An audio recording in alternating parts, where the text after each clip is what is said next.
radio KLFM, and it is time to catch up with Pierre Lehman from the local band Unruly. How are you doing, Pierre? I'm fine. How are you going, Mark? Yes, very, very good. Going tremendously, actually. But it's time to catch up and find out a little bit about you and your singing, your songwriting, your guitar work, your drum playing. Just give us a little bit of a history on the band Unruly. Yeah, sure. So it started in 2018. I wanted to start a band here in Bendigo, and so I put a band together, started to play the Music Man, and thank you very much, Paul Zanzurkas, who was the owner of the Music Man in 2018, closed it down later, and then now he's at the Golden Vine, and that's where I play every Thursday. Actually, I go there and perform, sometimes with my own musicians, sometimes solo, and most of the time now with the house band. And it's a great venue. I love it there. Yep. And a little bit of your influences. I know you and I, we've spoken off air about bands like Status Quo and a lot of the European heavier rock style bands and that sort of thing. What do you feel influences you the most? It started really with the double album by the Beatles, the White Album. That's where it all came from. I would listen to that album and look at the lyric sheet and, you know, sing it along with them, not knowing what most of it meant. Yep. And I learned English later, and then I learned what all this meant. And it was actually the reason why I think I have a fairly decent accent. Yes. Compared to some Europeans, you know. But yeah, so that helped me a lot. So the Beatles first. I had a short stint listening to Slade. Right. And then Status Quo came. Yep. And after that, AC/DC. Shortly after that. I mean, Bon Scott is a big influence on me, I think, lyrically. Yep. The way he wrote lyrics, he's so cheeky. It's so and cheeky. I love that side of him. It's awesome. That's fantastic. Yeah. Now, normally a three-piece, yourself, guitar, vocals. We've got the legendary Rebel Levick on bass as well too. So, hello, Saint Maria. I have to say that. So, yeah, she's fantastic. And then the drums. But you do sort of cover that heavier sort of style, if you like, but there is that cheekiness in the songs, which I've heard as well too,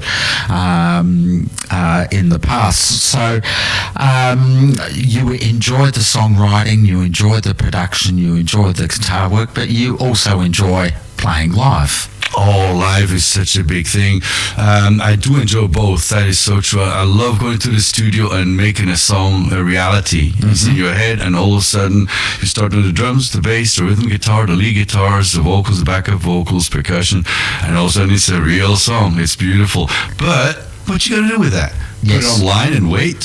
So I love to go out there live and have the immediate reaction with the crowd. It's just fantastic. And I got this song 2222 where I work with the crowd and I asked them to repeat 22. I say 22 and they yell back at me 22, and the louder it is, the more I laugh, the more I'm having a good time. Yeah, exactly. Yeah.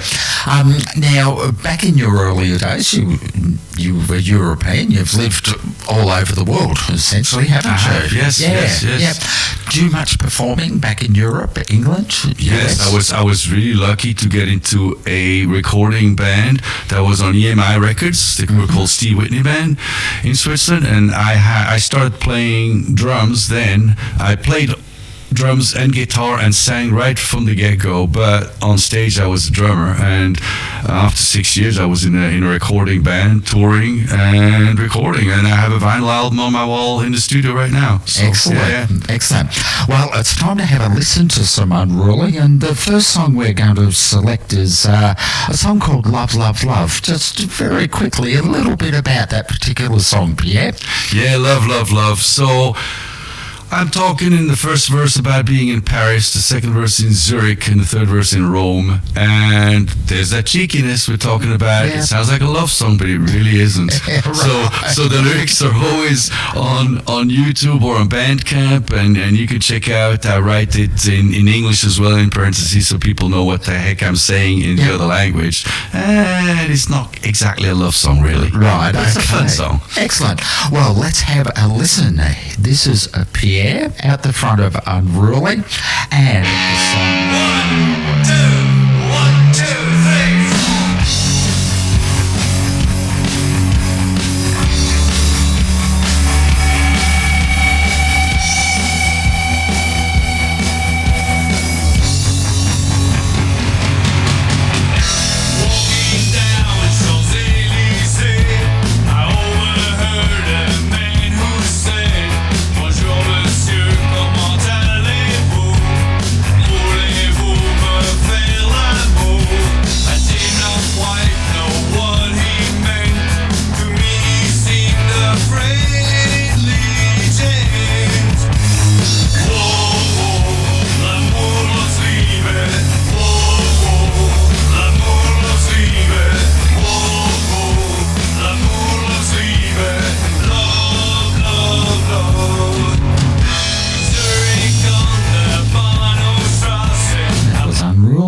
Love, Love, Love. A tremendous song there, Pierre. Well done. Thank you.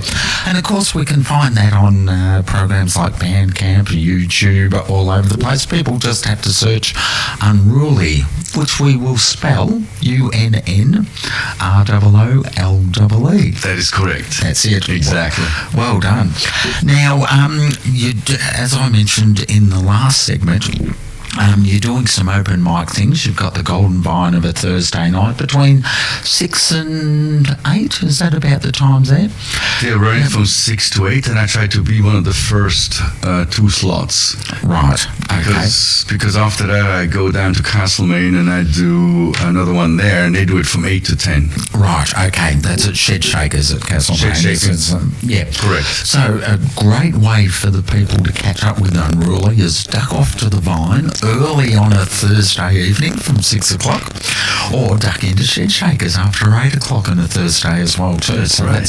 that's your big day, isn't it? Yes, at the moment that's where I get to perform and try out my songs, see how it works out live. And I wrote one song called Steam Train. It has not been recorded yet, but I started working on it with Maria and literally developing the song as I played it on stage or in rehearsal. I never sat down and wrote it. It just little by little by little, it was an experiment thing, and it came out pretty well, I think. We'll see. It's called Steam Train to Bendigo. Right, okay. Because there is a lot of artists will say that the segments of songs come to them quite naturally, and then they sort of piece it together in the studio and all the production and all of that sort of stuff.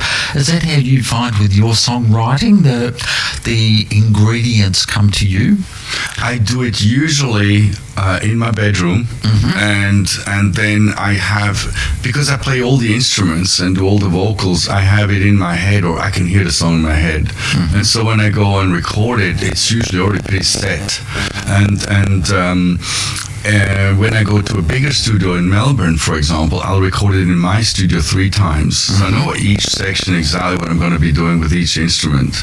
And so this Steam Train one was a total experiment. I had an idea. I started off, I had a few lyrics. We just played it. One guy said, one of the punters down in can I say that, by the way? Yeah, Punters, definitely. Yeah. He said, it's almost un-Australian to play Christmas songs in November. I go, okay, then we shall do something I had an idea about yesterday. And Maria and I just went with it. We did it. It didn't sound that great, to be honest, that first time. But as we went, every time we did a gig or we rehearsed, we played that song unprepared, and it developed little by little by little. It turned into a song. Yep, exactly. It's very organic, isn't it? Experiment, totally. Yes. Yeah. But the cool thing is this: a lot of bands record and then they go do it live, and then they go, we should have done it like this, because live you have other ideas. Yes. So in this case, I do it live first and then the studio. It's a reversal. Well, it will be very, very interesting to see how that develops. Working on it now. Yep. So you're a multi-instrumentalist. You start off as a drummer. You're now a guitarist. It sounds to me like you're a producer as well too. So you've got the whole facet of the recording and the live work down, haven't you? Yes. Yeah. I think I do too many things. I should specialize in something. It's guitar playing and singing lead vocals. Those are the 2 things I really am best at, I think. Yeah, exactly. Yeah. But of course, for me, it's all about the foundation. The foundation of Rebel Levick. She's a fantastic bass player, isn't she? She's fantastic, yes. Yeah, she is. So a big shout out to Rebel, and catch her live on stage once her shoulder gets a little bit better. So that's right. That'll be great. Well, thank you very much for calling in to talk to us today, Pierre. It's been fantastic, but we will play another Unruly song. This one gets a bit of a reaction live as well too. It's 2222 is the name of the song. A little bit of background on this one. Oh yeah, that one's a funny one. So Maria and I used to do markets, and we were selling churros, and usually after that we'd go to one of the, can I say the name of the place? So KFCs. Yep. We used to go to KFC and grab chicken and fries. Yep. And one time it happened actually in Kangaroo Flat. I look at the ticket and it says 2222. Yep. And I grew up on a street that had the number 22 when I was young. So 2222 really grabbed me. And the name on there, Savannah Served You. So I started writing a song about it, and I'm making fun a little bit of the fast food places. Yep. But that's how the song came about, and I developed it from there, and a lot of it was written up in Lake Boga, which is a place that Maria and I love to go camping a bit. Yep. And I walk around, and then I get ideas for songs, and sometimes they get finished and sometimes they don't, but this one did. Excellent. Yeah. Very good. Well, thank you very much for calling in today, Pierre. We will play Unruly 2222. Make sure you catch them at the Vine or Shed Shakers on Thursday, and keep an eye, do the Google search, Unruly. So Thank you. fantastic. So Thank you so much for having me, Mark. Thank you. Excellent. So here is...